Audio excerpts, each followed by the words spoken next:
ఈయన కథ తమ్ముడే బినామీ, రోహిత్ రెడ్డి వ్యాపారాలకు రితీష్ రెడ్డి బినామీ, సిట్ ప్రాథమిక అంచనా, ఇద్దరి ఆర్థిక లావాదేవీలపై ఆరా, ఫామ్ హౌస్ డ్రగ్స్ పార్టీ కేసులో విచారణకు సహకరిస్తలేరని వెల్లడి. మరో 3 రోజులు కస్టడీకి ఇవ్వాలని కోర్టులో సిట్ పిటిషన్, కస్టడీ బెయిల్ పిటిషన్పై ఇవాళ రేపున్నది. ఇవాళ ఆదివారం కాబట్టి రేపున్నది. ఇక రోహిత్ రెడ్డికి ఎవరు బినామీ అంటే రోహిత్ రెడ్డి తమ్ముడైనటువంటి రితేష్ రెడ్డి బినామీ అని చెప్పేసి తెలుస్తూ ఉన్నది. ఏది మనం తెలుసు కదా, మా మోయినాబాద్ ఫామ్ హౌస్లో డ్రగ్స్ వ్యవహారం అంతా కూడా. బీఆర్ఎస్ మాజీ MLA Rohit Reddy farm house drugs party కేసులో సిట్ విచారణ కొనసాగుతున్నది. అయితే రోహిత్ రెడ్డి వ్యాపారాలకు అతని సోదరుడు రితేష్ రెడ్డి బినామీగా ఉన్నట్లు సిట్ ప్రాథమిక అంచనాకు వచ్చింది.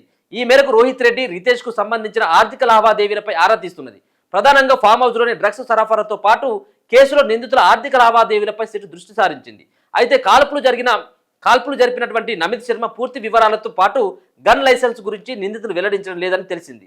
ఇప్పటి వరకు 6 సార్లు విచారించినప్పటికీ ఆశించిన స్థాయిలో వివరాలు రాబట్టలేకపోయారని తెలిసింది. దీంతో 3 నిందితులను మరోసారి కస్టడీకి తీసుకునేందుకు సిట్ చర్యలు చేపట్టింది. డ్రగ్స్ నెట్వర్క్తో పాటు డ్రగ్స్ సప్లై చేస్తున్న మరికొంతమంది ఫెడ్లర్లు, వారికి చెల్లించిన పేమెంట్ సహా నిందితుల ఆర్థిక లావాదేవీలను రాబట్టేందుకు మరో 3 రోజులు కస్టడీకి ఇవ్వాలని కోర్టును కోరింది. ఈ మేరకు ఉప్పరపల్లి కోర్టు శనివారం కస్టడీ పిటిషన్ దాఖలు చేసింది. కాగా ఇప్పటికే 3 2 సార్లు కస్టడీకి తీసుకుని 6 రోజుల పాటు ప్రశ్నించిన సిట్టు శనివారం ఉదయంతో సెకండ్ కస్టడీ ముగియడంతో చెంచల్గూడ జైలుకు వాళ్ళని కూడా తరలించింది. ఇంకొక 3 రోజులు అయినట్టయితే ఉంటే వీళ్ళు డ్రగ్స్ ఎక్కడెక్కడికి తీసుకొచ్చిండ్రు, ఎవరెవరికి మనీ ట్రాన్సాక్షన్స్ చేసిండ్రు, ఎక్కడెక్కడికి వీళ్ళ యొక్క నెట్వర్క్ ఎక్కడెక్కడ వ్యాపించింది, అంతేకాకుండా గన్ను ఎక్కడి నుంచి వచ్చింది, గన్ను లైసెన్స్ ఎక్కడి నుంచి వచ్చింది. సో వీటన్నిటిపైన కూడా సిట్ అధికారులు విచారణ చేస్తూ ఉన్నారు. ఒక మాజీ ఎమ్మెల్యే పైలట్ రోహిత్ రెడ్డి, ఒక మాజీ ఎమ్మెల్యేనే ఈ డ్రగ్స్ దందాకు పాల్పడి డ్రగ్స్ వద్దని, డ్రగ్స్ నియంత్రించాలని చెప్పేసి చెప్పాల్సినటువంటి ఒక ప్రజాప్రతినిధులు సైతం ఇది డ్రగ్స్ పార్టీ కాదు, డ్రగ్స్ డీల్ అని చెప్పేసి చాలామంది అంటా ఉన్నారు. చాలామంది కూడా ఇది వాళ్ళు వ్యాపారం చేయడానికి జరిగినటువంటి డీల్ తప్పించి వాళ్ళు తాగడానికి తెచ్చింది కాదు, షాంపిల్స్ తీసుకొని వచ్చింది, షాంపిల్స్ మాత్రమే దొరికినాయి అక్కడ తప్పించి మిగతాదంతా కూడా వీళ్ళంతా కూడా మొత్తం ఆయా సంబంధించినటువంటి జిల్లాలకి వివిధ రాష్ట్రాలకు కూడా తరలించేందుకు హైదరాబాద్ నగరంగా మోయినాబాద్ ఫామ్ హౌస్ వేదికగా, అది కూడా రోహిత్ రెడ్డి ఫామ్ హౌస్లో జరిగినటువంటి ఒక బిగ్ డీల్ అన్నటువంటిది ఒక చర్చ అయితే నడుస్తూ ఉన్నది. చూడాలి ఇది ఎంత దూరం పోతుందంటే నమ్మకం అయితే లేదు. వీళ్ళు ఏదో జైల్లో ఇప్పుడు 9 రోజుల పాటు 10 రోజుల పాటు ఉండొచ్చేమో, అంతే తప్పించి మిగతా సంబంధించినటువంటిది అయితే ఏదైతే వీళ్ళు పెద్ద ఎత్తున కూడా వీళ్ళకి ఏదో శిక్షలు పడి వీళ్ళేదో రోజుల తరబడి నెలల తరబడి ఉంటారంటే అది ఉండేటువంటి అవకాశమే లేదు. ఇంకా ఆయన పేరు ఏదో ఉండే కదా, అక్కడ ఉన్నటువంటి ఏపీకి చెందినటువంటి టీడీపీ పార్టీకి సంబంధించినటువంటి ఎంపీ ఉంటాడు, యాదవ్ ఉంది. మరి ఆయన విషయం ఏంటిది? ఒకసారేమో ఆయనకు పోలీసులు నేరుగా చెప్పేసిండ్రు, ఆయనకు యూరిన్ టెస్ట్ చేస్తేనేమో నెగిటివ్ వచ్చింది, తర్వాత మేము హాస్పిటల్లో తీసుకొని పోయి టెస్ట్ చేస్తే బ్లడ్ టెస్ట్ చేస్తే అది పాజిటివ్ వచ్చింది, డ్రగ్ టెస్ట్లో పాజిటివ్ నిర్ధారణ అయిందని చెప్పిండు. కథం అది తప్పించలు అయిపోయింది. ఆయనది ఎందుకు తప్పించను అంటే మనకు అర్థం చేసుకోవాలి. అక్కడేమో అధికారంలో ఉన్నటువంటి party Chandrababu Naidu party TDP, ఇక్కడేమో అధికారంలో ఉన్నటువంటి పార్టీ కాంగ్రెస్ పార్టీ ఉన్నటువంటి ముఖ్యమంత్రి రేవంత్ రెడ్డి శిష్యుడే కదా. సో ఆ కోణంలో కూడా చాలామంది చూస్తున్నారు. మరి ఆయనకు పోలీసులే నేరుగా చెప్పింది కదా ఆయనకు టెస్ట్ చేస్తే పాజిటివ్ వచ్చిందని, మరి ఆయన ఎందుకు జైలుకు పంపలేదు అంటే ఇప్పుడు అధికార బలం, అంగబలం, పోలీసు బలం ఉన్నది కాబట్టి ఇప్పుడు వాళ్ళని వదిలేసింది అన్నట్టు.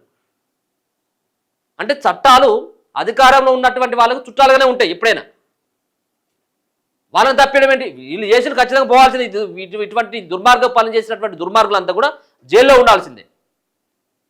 వీళ్ళు చేసేటువంటి డ్రగ్స్, ఈ మత్తు పదార్థాల అమ్మకం ద్వారా చాలామంది కుటుంబాలు చిత్రమైపోతూ ఉన్నాయి. రేపులు, మర్డర్లు, మానభంగాలు అంతా కూడా వీటి వల్ల అయ్యేది మత్తులో. సరే అది వేరే విషయం అనుకోండి. సరే ఇటువంటి వాళ్ళు జైల్లో ఉండాలి. మరి ఆ ఎంపీ విషయం మరి ఎక్కడ పోయింది? అది అసలు ప్రస్తావిస్తూ ఉన్నారా? ఏ పేపర్లోనే వస్తుంది ఆ పేరు? ఇప్పుడు ఇక్కడ చూడొచ్చు, ఇదే ఆంధ్రజ్యోతి పేపర్లో ఆయన పేరు ఏమైనా రాసిన కనీసం ఆ సంబంధించినటువంటి ఫామ్ హౌస్ తనిఖీల్లో ఆయన కూడా దొరికిండు, కానీ ఆయనకు నెగిటివ్ వచ్చింది కాబట్టి పేరే లేదు. ఇలా అసలు పేరే లేదు. రంగారెడ్డి జిల్లా మోయినాబాదు అజీజ్ నగర్లో రోహిత్ రెడ్డి ఫామ్ హౌస్లో గత నెల 14న వీకెండ్ పార్టీ జరిగిన సంగతి తెలిసిందే. ఈగల్ ఫోర్స్ దాడులు జరిగిన సమయంలో కాల్పులు జరిపినందుకు గాను రోహిత్ రెడ్డి, రితేష్ రెడ్డి, నమిత్ శర్మలను హత్యాయత్నం కింద రిమాండ్కు తరలించారు. వీరిని ఇప్పటికే 2 సార్లు కస్టడీకి తీసుకుని విచారించారు. డ్రగ్స్ వ్యవహారంలో వీరి ఆర్థిక లావాదేవీల వివరాలను రాబట్టాల్సిన అవసరం ఉన్నందున మరో 3 రోజుల పాటు కస్టడీకి అనుమతి ఇవ్వాలని కోర్టును కోరింది. ఈ ముగ్గురు నిందితులు గత 16 నుంచి జ్యుడిషియల్ రిమాండ్లో ఉండడం, 6 రోజుల కస్టడీకి కూడా ముగిసినందున బెయిల్ మంజూరు చేయాలని కోరుతూ నిందితుల తరపున న్యాయవాదులు పిటిషన్లు దాఖలు చేసిండ్రు. కస్టడీ, బెయిల్ పిటిషన్లపై సోమవారం విచారణ జరిగేటువంటి అవకాశాలు ఉన్నాయి. సరే చూడాలి ఇక వీళ్ళ ముగ్గురే, ఇంకా మరి ఉన్నటువంటి ఇంకా మిగతా వాళ్ళ సంగతి ఏంది చూడాలి. మరి గతంలో కూడా పూరి జగన్నాథ్, ఆయన పేరు పూరి జగన్నాథ్ కదా, పూరి జగన్నాథ్ డైరెక్టరు, చార్మి, రకుల్ ప్రీత్ సింగ్, రవితేజ, ఇట్లా చెప్పుకుంటూ పోతే చాలామంది కూడా ఈ డ్రగ్ టెస్ట్లో పాజిటివ్ వచ్చి దొరికిన వాళ్ళు నేరుగా వాళ్ళపైన చర్యలు ఏమైనాయి. అప్పుడు కేసీఆర్ గవర్నమెంట్లో జరిగింది.